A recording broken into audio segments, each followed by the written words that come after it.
Knight. Up. Oh, yeah. Yes, Hikaru. It's not over yet. You though. didn't realize it, but you were playing into my plan the whole time. Kind of. No, not at all. Pawn? Okay, here we go.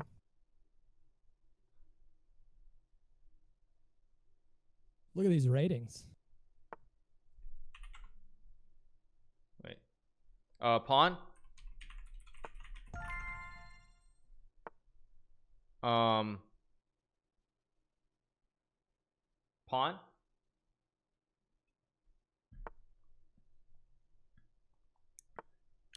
Let's go with knight.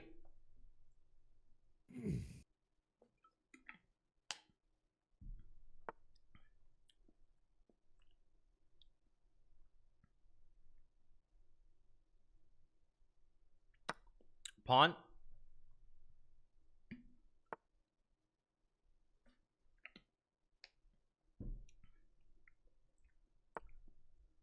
Let's go with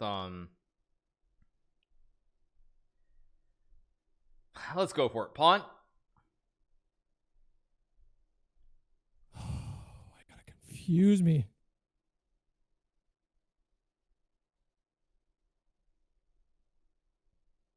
Yeah. Oh God, what are you making me do right now?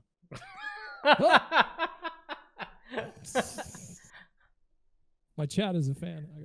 It's an emote only. Let me minimize it. It's in the spirit. It's in the spirit of your previous attempt at glory. Oh boy, what are you walking me into here? Look at it. He's already psyched out.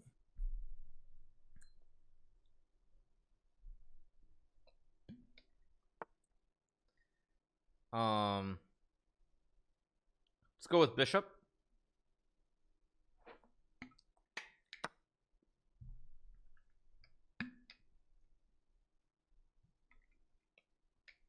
Play into my strengths. I appreciate that.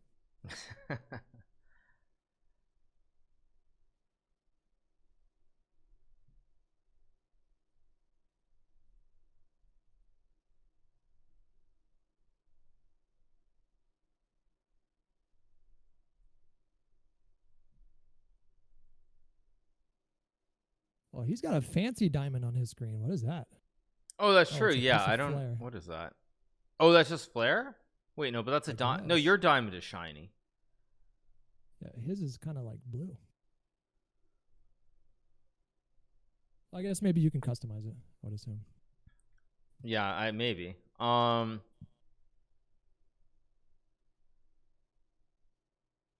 go with knight.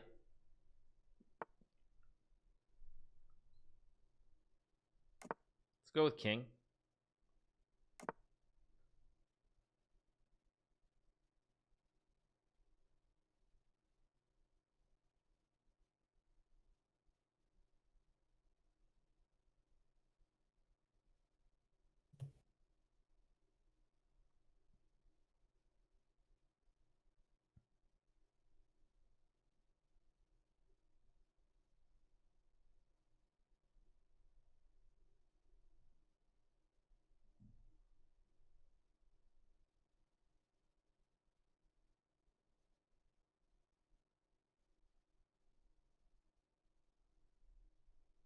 All right, you guys, looking very good here. Good position, very imbalanced. The reason that I wanted Hutch to go f4 is I want to create something very messy where it's not a setup where you have a straightforward path and plan. I know Sardoche has been very good when he has a straight plan, so I'm sure that he and Kevin Bordy looked at this idea of playing this Benko Gambit, and now we start to see a little bit of dubiousness.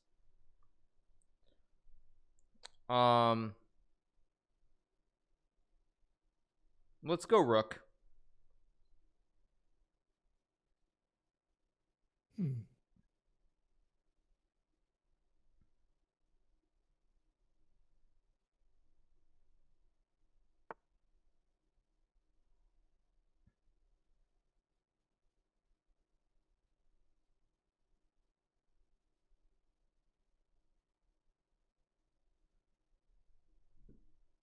Objectively, you guys, we have a great position here. Big center. I mean, pawn takes maybe is a move. I mean, but black has a lot of issues, and the thing is, like, I'm sure Sardoche and Kevin Bordy had probably looked at traditional Benko, like d6 a6, but then when I fling f4 at Sardoche, he can't really play g6 because then e5 is very strong, so he has to go e6, and he ends up in a position where he has to find good moves, and it's not a straightforward setup anymore. So it's very hard to play for Sardoche.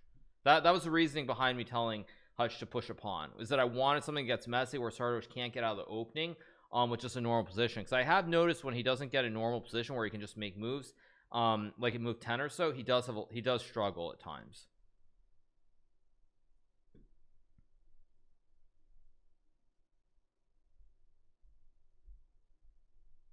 This is still best of 2, right? You said? Yeah, it's yeah, 2 games. Okay. Knight.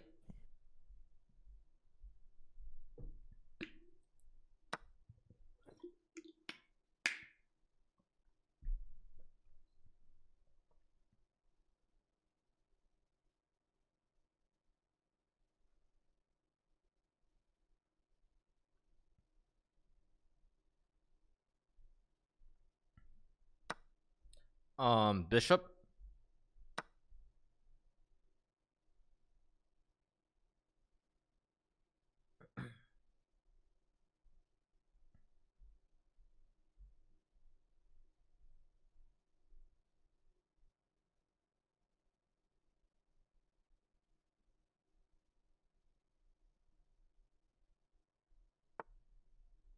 Bishop.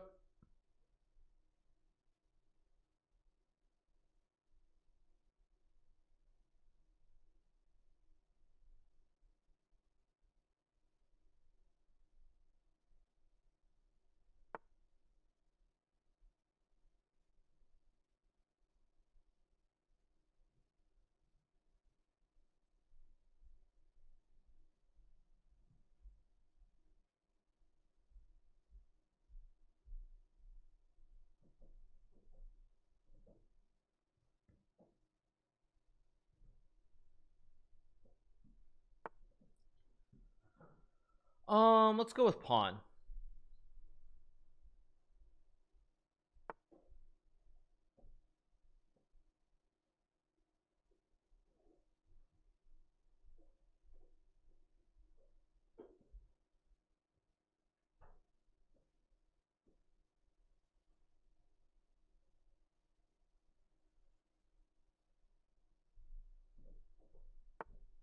Let's go with let's go with queen.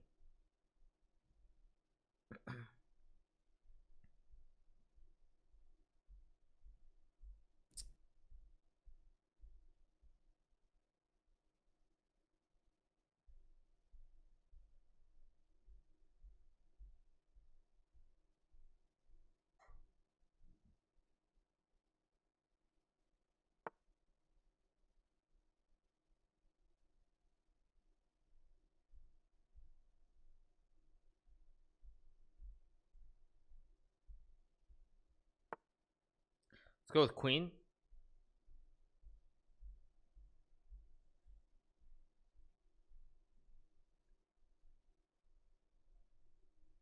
Not my favorite move, you guys. What I really wanted was I wanted some traditional like queen e2 and rook d1. I don't know what this, it's maybe playable, but it's a very, very weird idea here to line up this diagonal. It's playable though, but it's very unusual. Maybe Pavanella for the prime and ATP for the sub. Thank you, Almighty Plasma for the 5, and Nathan Browns for the 7. Thank you so much, appreciate it.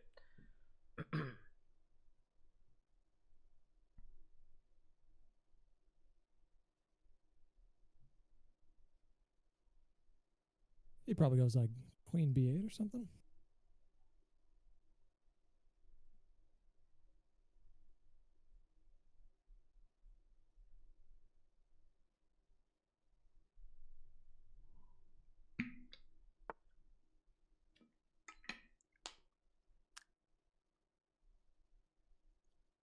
Let's go with pawn. Pawn, he says.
Bishop.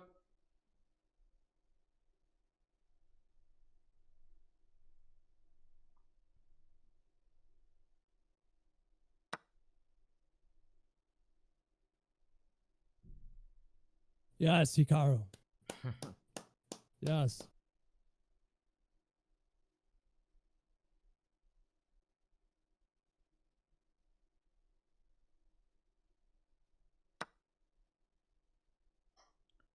Bishop.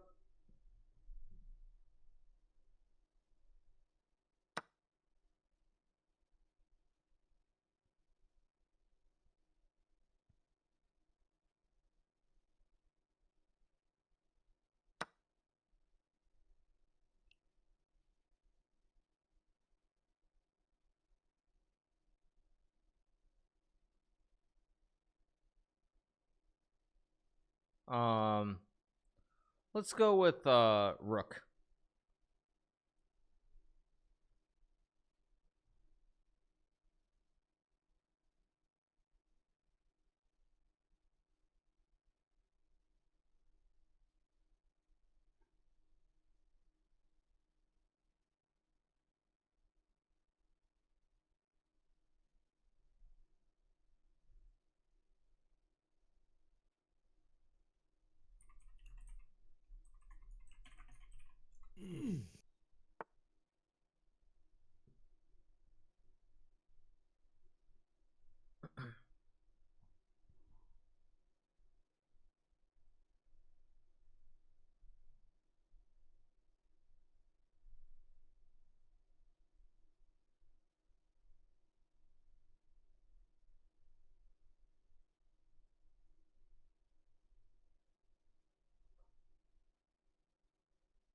Actually, I think you had something else in mind. Attack that pawn.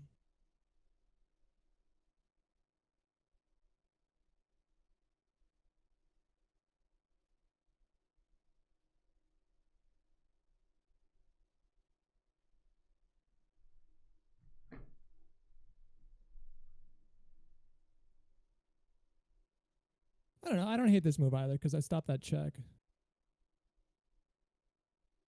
Ooh, yeah. Well,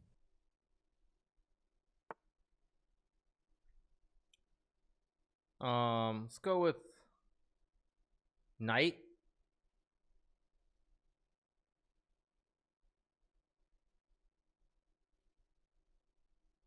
knight.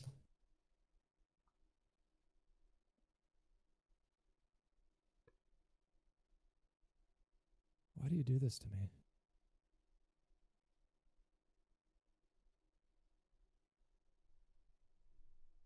Again, you guys, the reason I told him Knight is because there are no real squares. You only have 5 squares, and it's very easy to tell that at least 2 of the squares are bad, and there's only 1 square that works. And so I told him Knight because I knew that even if he doesn't see it right away intuitively, there's only 1 square that works.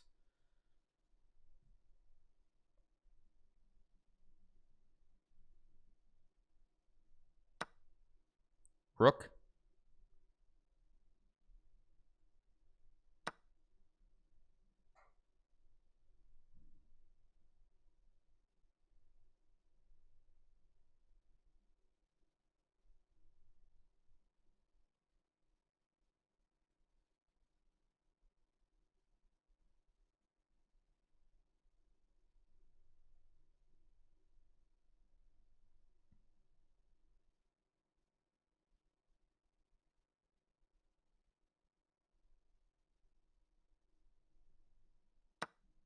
Queen.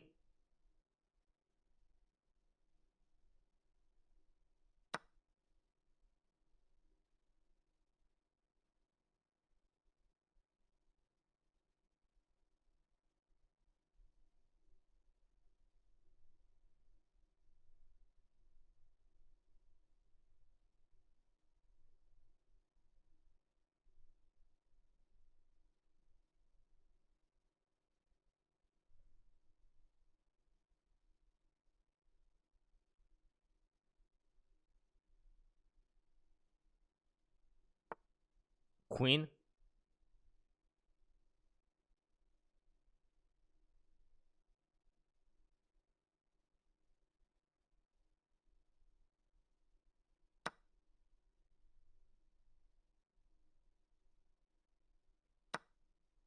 Rook.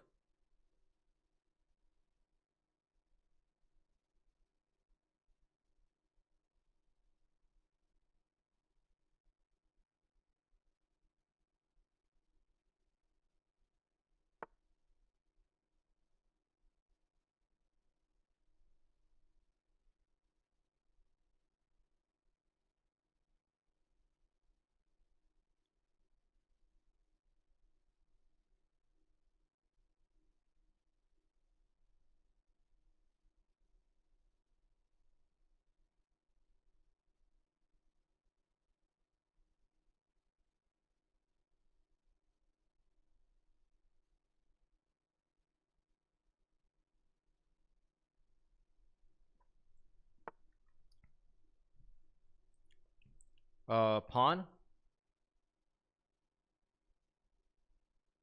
Pawn. I'm just double checking and triple checking in my mind. Also, chat, after it was not garbage, but it was a terrible move because now white can move the rook and there's no threat towards the king. It was a really bad move. Sardoche, if he goes to h6, or if Kevin Bordy had said, you know what? No, it is on Sardoche because I bet Bordy said push a pawn and he wanted h6 and Sardoche went f3. So no, this is actually on Sardoche, not on Bordy, because he said pawn and he took when he meant like play h6 and create the lift house with king h7.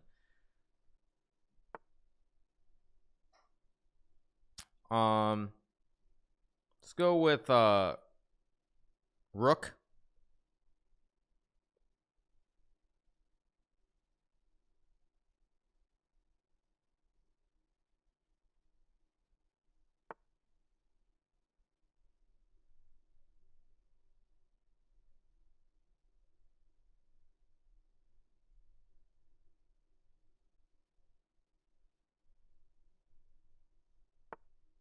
Queen.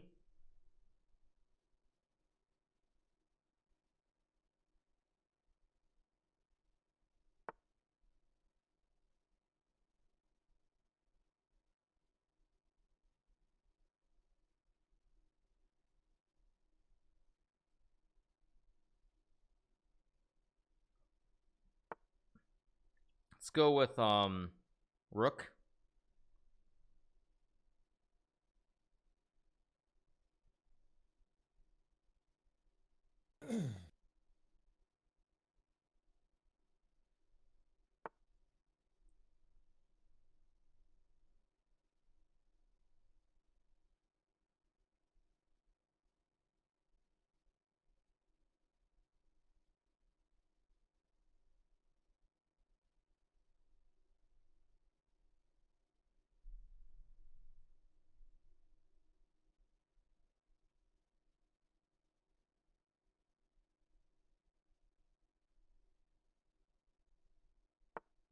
Rook.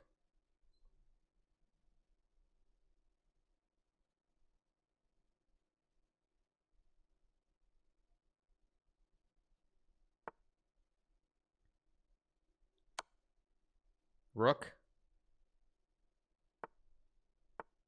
Rook.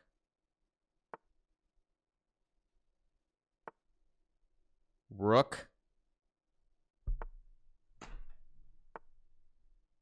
I wanted you to go Rook G2.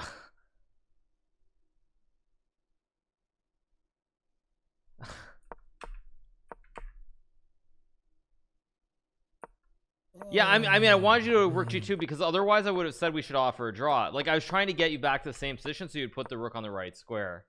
That was the whole point, was I wanted you to go Rook G2 and create the mating threat on G7. Rook to G2 right here. Oh, okay. Yeah, because then the rook can't swing over and black has to go like Queen F8 or something. And I mean, it's still not clear. Make no mistake, it's only very slightly better for white. But that's why I said that, was I was trying to get you back in the position so that you would play the other move. For some reason, I thought he like checkmated me for a second. I think I'm supposed to rematch right away, right? Yeah, exactly. Yeah. Okay. All right. I got scared that he mated me. I heard that little noise that. Right. But it was just a threefold. Yeah, threefold repetition.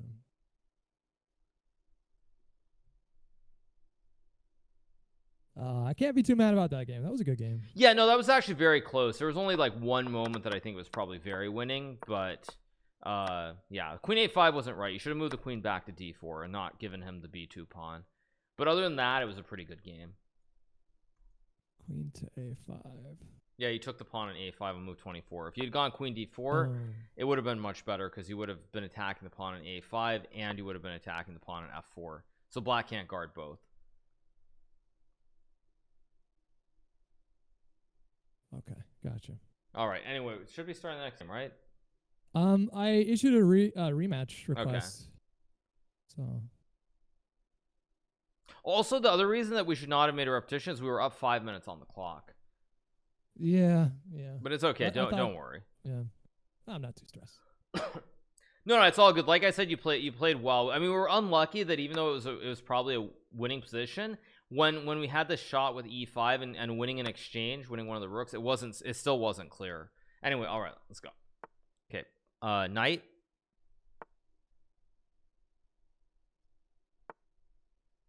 Let's go with pawn.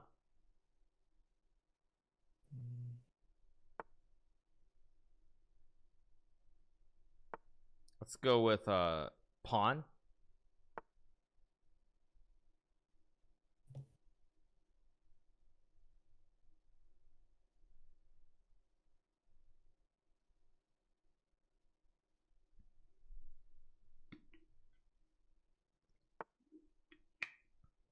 Let's go with bishop.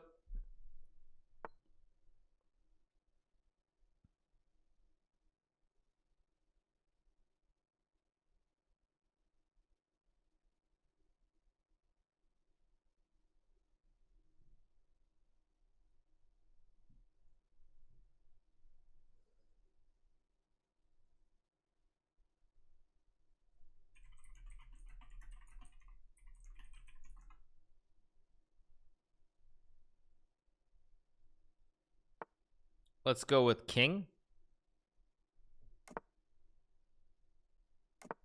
Let's go with knight.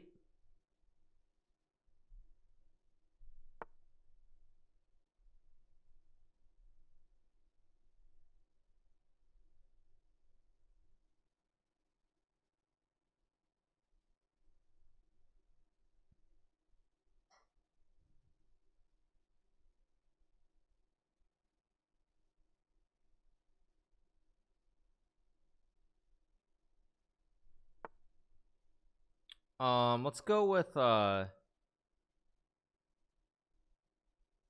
rook.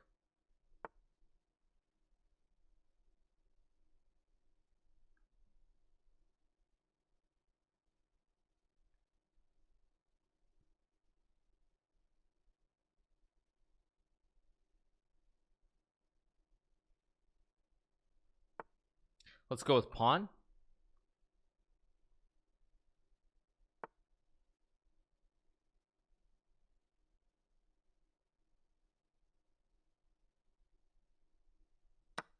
Pawn.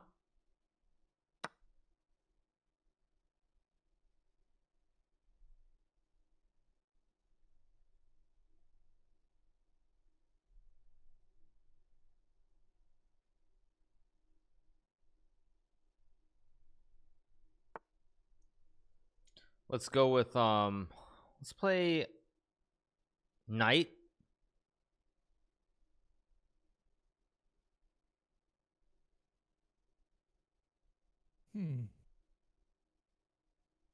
Okay.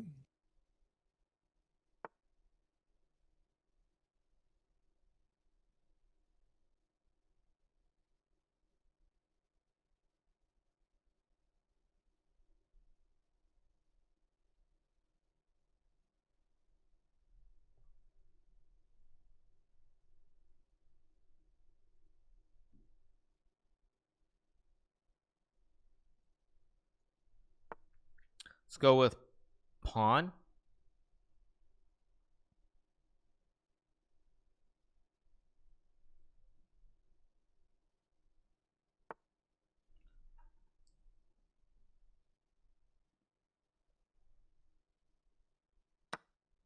Pawn.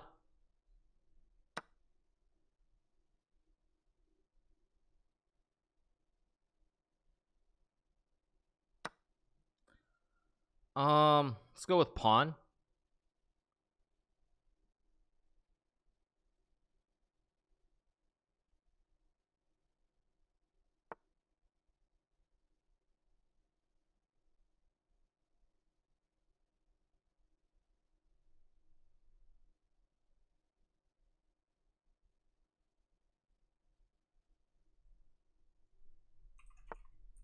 Let's go with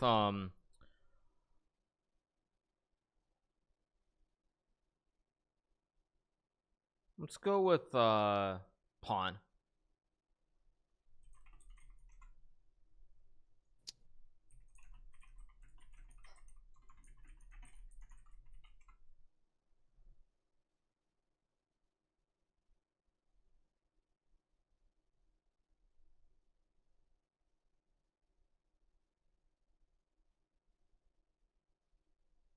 I'm not 100% sure.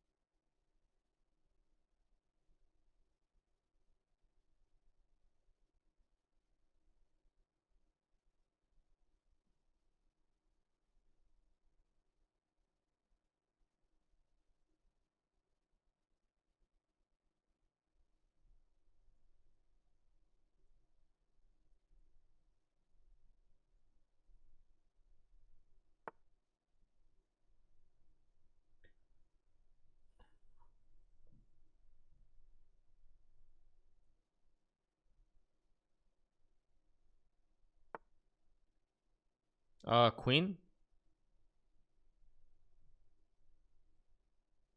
Queen, sorry, queen. Queen.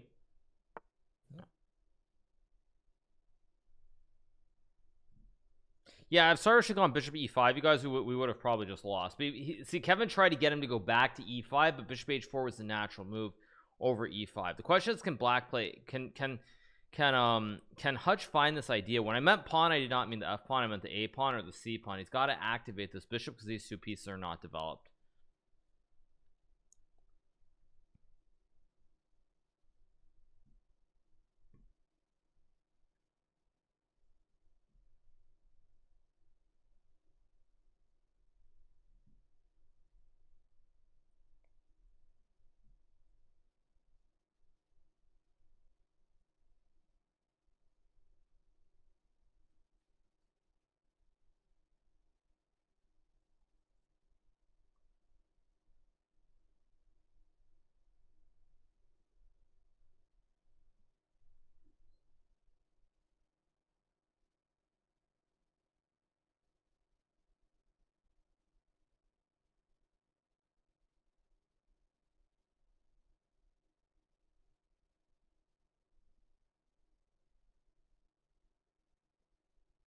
I don't know if you wanted me to. Obviously, you can't say, but I don't know if you wanted me to move that pawn on h6 and have like a weirdo pawn formation, like Pawn.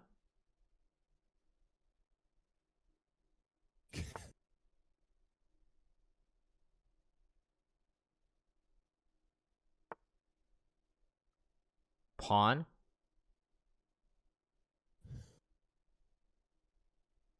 what in tarnation?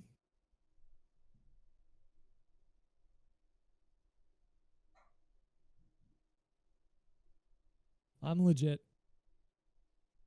so confused by this pawn situation.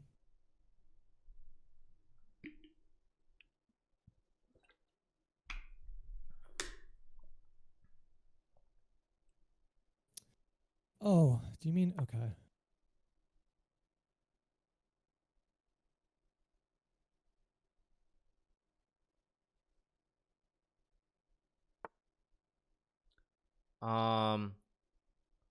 Let's go bishop.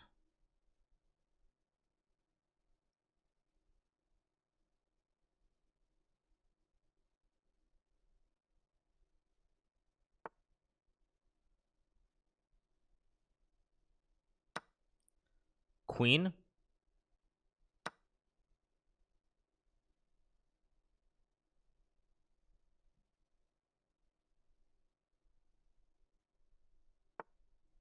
Knight.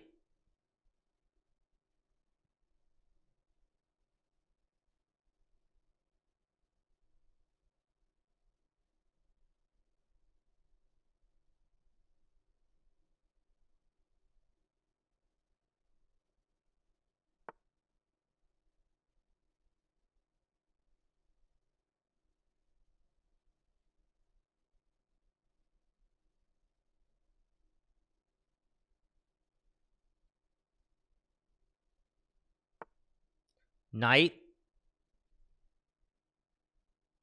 Hup. Oh yeah. Yes, Hikaru. It's not over yet. You though. didn't realize it, but you were playing into my plan the whole time. Kind of. No, not at all. It's not over yet though. Yes.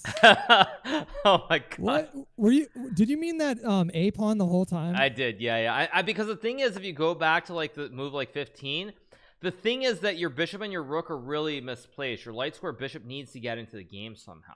So the only way to really get it in is either with like c5 and bishop b7 on the diagonal towards g2, or to go a5 and go bishop a6. Those are the only ways really to get your bishop active.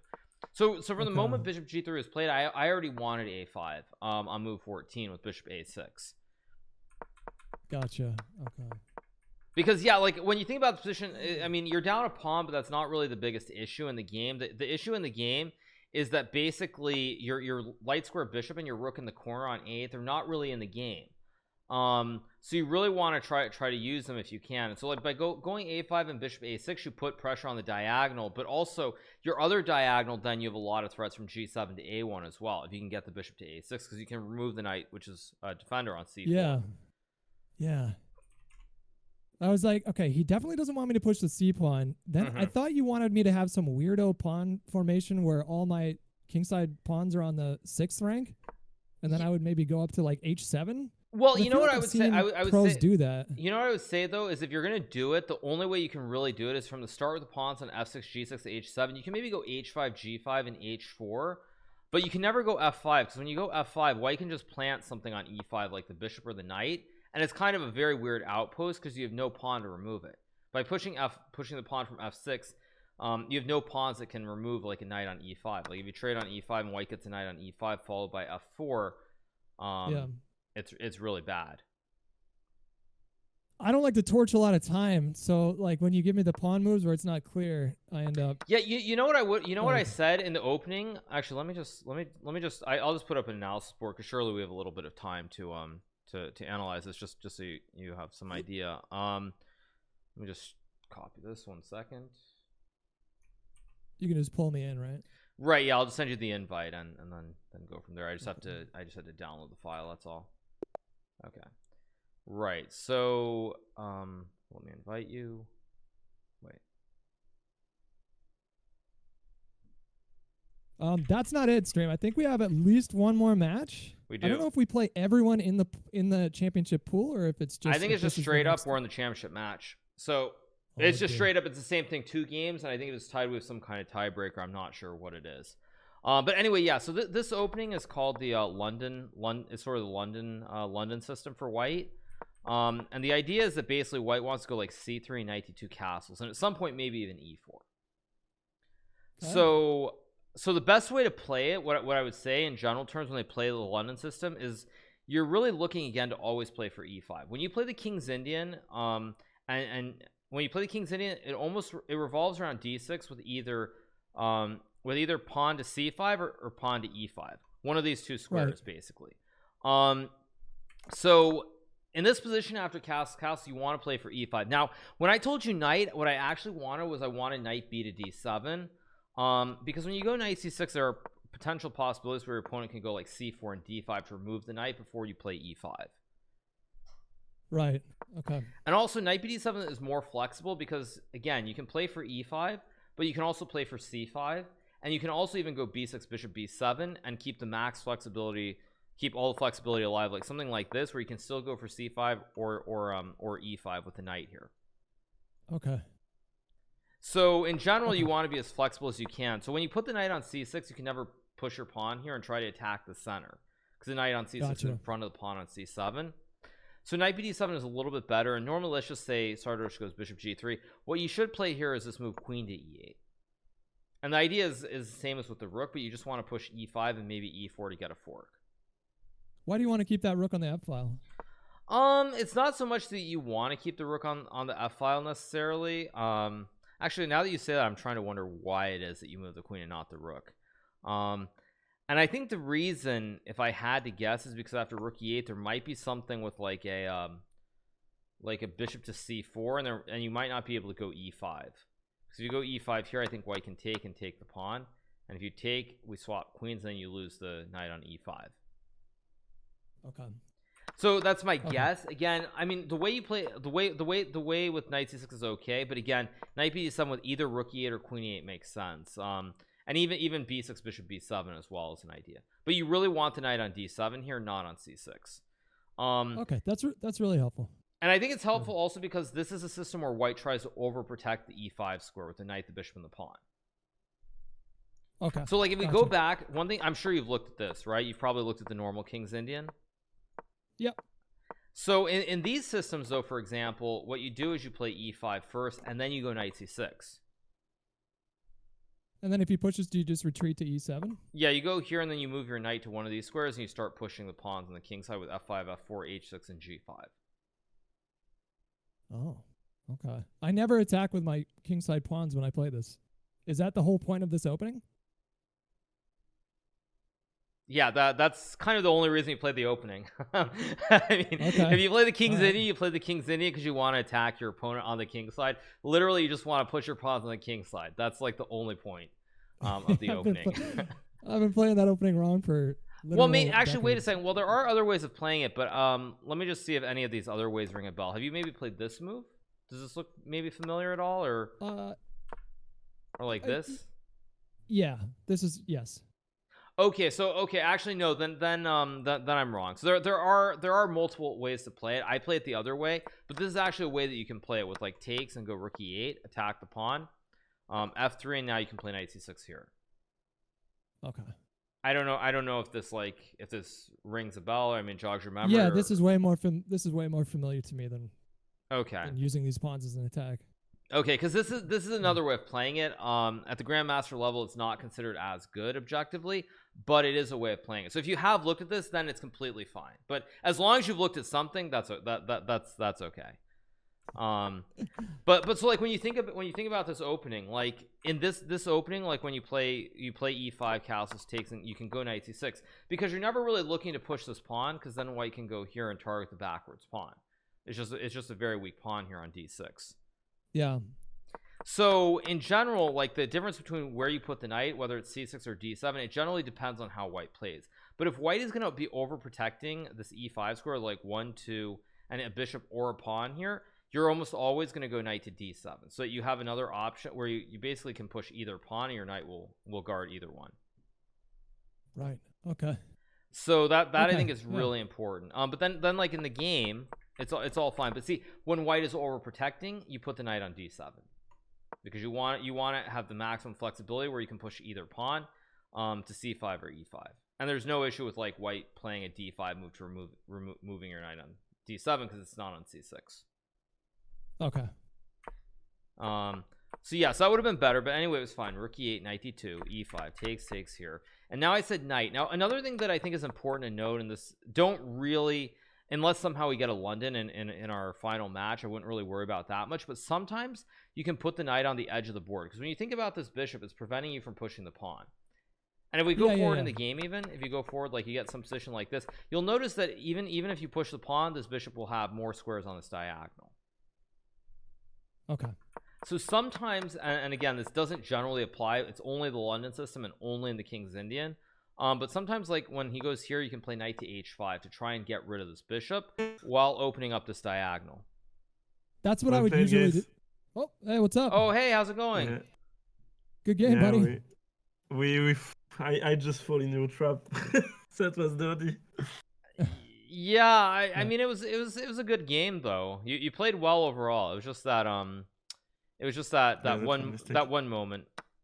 Actually, you know, I think it was also kind of I can invite you if you want to see the board too, or if Kevin wants to, but also like in the game, like the Kevin should have told you to move the knight, not the bishop. I think when he told you to move the bishop on move 18 to e5, that's when everything got really complicated. Yes, that's what he told me. But I could still mess up moving the f knight instead of c knight, so it wasn't so clear. Yeah, this is true. Yeah, he had the idea too. Right. Hello, Hikaru. Hey, how's it going? Well played, guys. Ah, thanks. Good game, yeah. Really good game. It was fun games. You guys played really well in that first game to save it, because it looked really bad out of the opening in this Benko. But Sardoche, you found some great the Rook moves were really good towards the end of that first game, especially. Yeah, we were low on time. I was so stressed. I didn't know you wanted me to trade, but I found the idea at the right time. Yeah, that was fun to actually go for the draw on this one. Yeah, you know what's funny is I wanted Hutch to repeat the move so that he would go Rook to G2 at the end of the game. That's why I hadn't moved these Rooks back and forth, because I wanted him to go Rook to E2 and then Rook over to go for checkmate on G7. But then he made the repetition because he didn't see the idea. Yeah, I was afraid. It was a tricky one. I heard the noise pop and I thought you guys got a cheeky checkmate on me. I got so scared for a second. Yeah, because I decided to push this F pawn, but it wasn't the initial idea of Kevin. Yeah, but Kevin wanted H6, it ends up right? opening the. Yeah, I wanted H6. Yeah, but it opens the diagonal for my queen, so it ended up not so bad, I think. Yeah, it was very complicated, because I thought when I gave E5 and Bishop C5 it should be winning, but all the moves I think that you guys found were really good. Like Knight E7 was good, and actually I was thinking about it. Kevin, did you want Bishop takes E5 originally or not, or do you want Bishop E6? Yeah, I saw a lot, but yeah, I wanted to sack the exchange and play for that one. Because we had the game just before with Sardoche in the group match where we were like with material up, and it was really hard to play because the opponent got the initiative. And I thought it would be a good trick to play against you, Hikaru, because I know you could outplay us playing quickly, and I thought it would be tricky for you to decide which piece to move, you know? Yeah, I thought it was, well, it's like what was the move? Yeah, like Rook A C1. I realized I should not have said Rook A to C1. This was, or said Rook, because at that point I think a better way to play would have been to go Queen. I should have said Queen, because then Queen C4 was the only move that makes sense. But by saying Rook, there are too many moves. There's Rook B1, there's Rook C1, there's Rook D1. Yeah. There's so many options. I realized. Super ambiguous, right? Yeah. But, yeah, and we had a queen, a bishop, and a rook, so we could all the time know which piece to move, so it was easier to play. Yeah. Right, exactly. Yeah, I've realized there is so many tricks that you can use to make it easier. It's funny. I didn't even think about that. I didn't even think about that. If you have like separate pieces, so you don't have to worry about picking which one. Wow, that's wily. Good for you guys. That's a good trick for the final, guys. Yeah, trade your bishop pair and trade your knight pair, so you have only one piece of each. Yeah, makes it easier. That's clever. Yeah, no, I thought that was a great match though. I really did I did enjoy it. And you guys played really that was well. really fun. That last game. I'm sad because it ends up really short, really well, too fast, but well, it was fun to play. Thanks a lot for this game, Hikaru. Yeah, no problem. Thanks to you guys, and Yeah, once again, congrats Sardoche on winning PogChamps 3. I think, you know, thanks a lot for this one.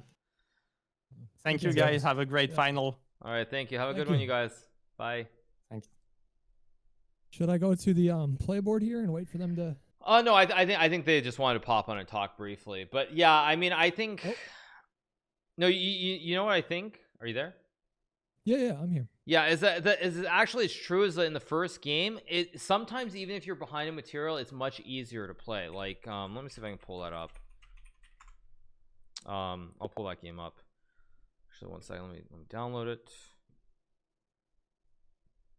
Let me 1 second.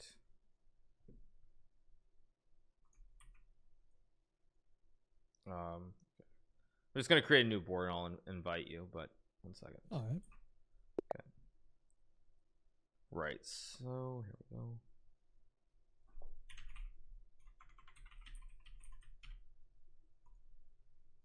Okay, so you should have seen an invite. Yep. Yeah, so what I was saying, because obviously, I mean, I was just talking, mainly Kevin and I were having a slight conversation about the moves at one of these moments. But the thing was that in this position when we're up, there are a few things, and I'm just going to check briefly, which is that basically the moves really matter in terms of which piece you can move. Like when you look at Black's position, Black doesn't really have a lot of options in this position. Like like for example, if you say Rook, you see this move, but it's the only move you're going to make with your Rook here is Rook takes pawn. Likewise, you're not really going to move this bishop, so the options become far more limited, which if you're not, even though Black is down in exchange here with limited options, it becomes a lot easier to play. And what I was saying to Kevin was that in this position, when I said rook, it was a big mistake by me because there are too many options. You have 3 options. It's not really clear which one is right. Like, for example, rook d1 is a logical move because if rook takes pawn, you can go here. Okay. And if takes, you can just trade and go rook d7, and you're still ahead by you're ahead materially. Okay. But the thing is, like, you could see this tact with rook d1, but at the same time, you could also be like, well, the pawn's under attack. Why don't I just go rook b1? Because it also makes a lot of sense to guard the pawn. Did I move to c1 right here? You did, yeah. But what I was saying was that I should have said was move your queen. Because again, where can you move your queen? It's really, you only have 2 squares. Are you really going to go here and just hang a pawn? Probably not. And you're not going to go here and hang your queen. So like I should have said queen because it forces you to play the only move that's safe. And then once I say to move your rook, you can move it wherever, and relatively speaking, it should be fine. Gotcha. So when I said this was a big mistake, because I mean, even though it's a good move, there were options, there were chances to go wrong for sure here. Whereas like at this point, and also by the way, you know what? Did you figure out why I said move your knight here? Yeah. Why? So it's hard to like go back and remember, but okay. So if you move, that I don't even there, care if you don't remember at the moment. Even now, if you just think it through. In the moment, okay. So the reason was that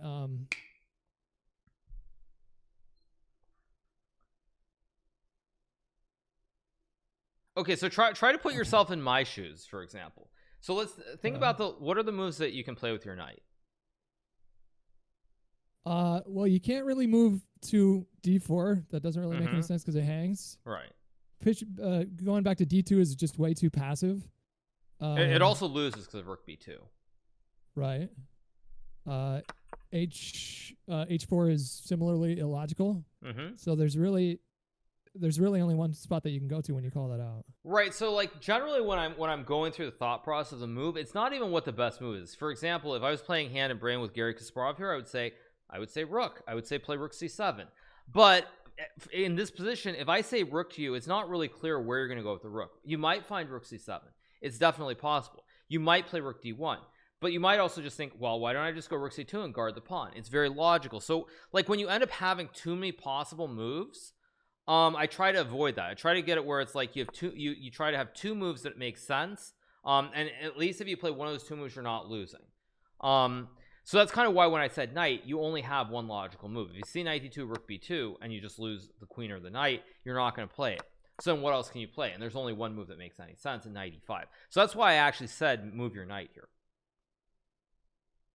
Right. Because the way I'm thinking about it is I'm trying to find a way where there are moves that make some sense, that are natural, but if you don't find it and you play one of the other moves, you still don't have, you don't really have that rope there. It's like you still can make a slightly different move, but you're not going to lose.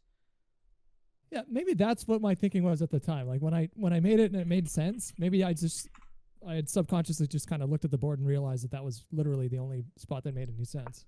Well, because like for example, I'm gonna flip the board. You can flip it too, but I'll tell you one other thing from one of the early games we played. So you had this. I don't know if you're looking at white point of view or black point of view. Probably should look at it from black point of view. How do I switch? Oh, I just go like this. That's okay. That's okay. I'll do it from memory anyway. It doesn't matter. So d4, okay. Knight f6, c4, g6, knight c3, bishop g7, knight f3, castles. I believe our opponents in this game played. I believe they played bishop f4. You played e6. They played e3, d5, takes, bishop d3, c6. Somehow it was like this. Let me just lose one tempo. Just lose a tempo so I get the right position. Don't worry about my moves. So it was e4 takes h6, and now they took, and they forgot to take on h6 because of bishop g4, or they forgot to take h6. We went over this where there's bishop g4 and it was fine. And so they traded takes. It was like this. It goes this takes here, then like queen d3, knight d5. I think it was like, actually wait, yeah, it was like rook d1. At some point we got into some position which was like this, right? Yep. Okay. And so now you played knight e6. Now when we reach this critical moment, the first thing is here. So when I say knight, obviously I want knight h6 because I pointed out you win material if he takes with the pawn, right? You're just ahead by one pawn. Yeah.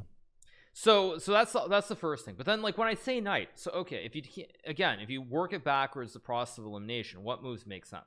Knight e2 is a move. It's not the best move because I can just go king f1 and you have to go back. But when I say knight and they move the king and I say knight again, you're obviously going to see that there are no other squares your knight can go to. So knight is going to be safe on f4. Right.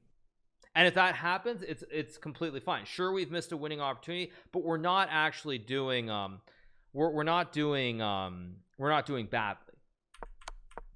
So like then you played knight e6 and now queen I believe b4 was played.